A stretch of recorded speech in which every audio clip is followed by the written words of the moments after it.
శ్రీకాకుళం జిల్లా TDP party కార్యాలయంలో ఆదివారం నిర్వహించిన మీడియా సమావేశంలో పాతపట్నం నియోజకవర్గ ఎమ్మెల్యే మామిడిగోల గోవిందరావు మాట్లాడారు. వైఎస్ జగన్మోహన్ రెడ్డి నాయకత్వంలో వైసీపీ పాలనలో హిందూ విశ్వాసాలు, ఆలయ సాంప్రదాయాలు తీవ్రంగా దెబ్బతిన్నాయని ఆయన ఆరోపించారు. కలియుగ దైవం శ్రీ వెంకటేశ్వర స్వామి వారి పవిత్రను కూడా రాజకీయ ప్రయోజనాల కోసం వాడుకోవడం అత్యంత దురదృష్టకరమని ఆయన పేర్కొన్నారు. తిరుమల తిరుపతి దేవస్థానాలు వ్యవహారంలో అనేక వివాదాస్పద నిర్ణయాలు తీసుకుని భక్తుల మనోభావాలను దెబ్బతీశారని విమర్శించారు. తిరుమల సాంప్రదాయాలు, ఆచారాలు, విశ్వాసాలను గౌరవించకుండా వ్యవహరించడం వల్ల కోట్లాది భక్తుల మనోభావాలు దెబ్బతిన్నాయని ఆయన పేర్కొన్నారు. ఇక దేవుడిని రాజకీయాలకు వాడుకోవడం సరికాదని ఎమ్మెల్యే స్పష్టం చేశారు.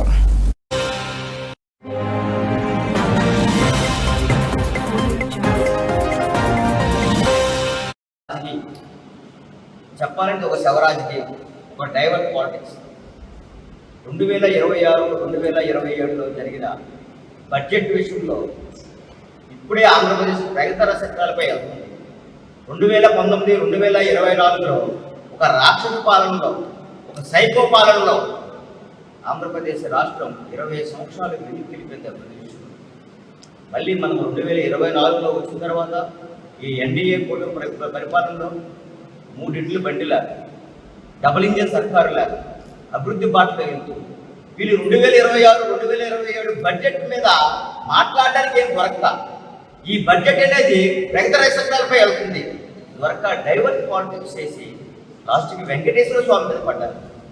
ప్రపంచం మొత్తం అన్ని కులాలు, అన్ని మతాలు కూడా ఒక్కసారి వెంకటేశ్వర స్వామిని చూస్తే జన్మధన్యం అవుతుంది. అన్ని కులాలు, మతాలు వచ్చి చూస్తుంటే ఈయనకి అది కనిపించడం లేదు. ఆయన ఏం చేస్తున్నారో వైసీపీ వాళ్ళకి అర్థం కావడం లేదు. మీరు చూశారు 2019-2024 మధ్యలో అసలు స్వామివారి కళ్యాణానికి వెళ్తే స్వామివారి కళ్యాణం ఎవరు చేస్తారు? వైఫ్ అండ్ హస్బెండ్ వెళ్ళి పట్టు వస్త్రాలు సమర్పిస్తారు. కానీ ఈయన ఒక్కడే వెళ్ళారు. అప్పుడే ఆయన అవుతుంది, ఆయన ఒక క్రైస్తవుడని, ఆయన ఒక మత అన్ని మత ప్రసాదుడని అందరికీ తెలుస్తుంది. మరి ఆయన బాధ్యతో వెళ్లకుండా చాలా మంది మేధావులు, పండితులు కూడా దాన్ని విమర్శించారు, కరెక్ట్ కాదని చెప్పి. కానీ దాన్ని కూడా సులభాయంగా పక్క పెట్టారు.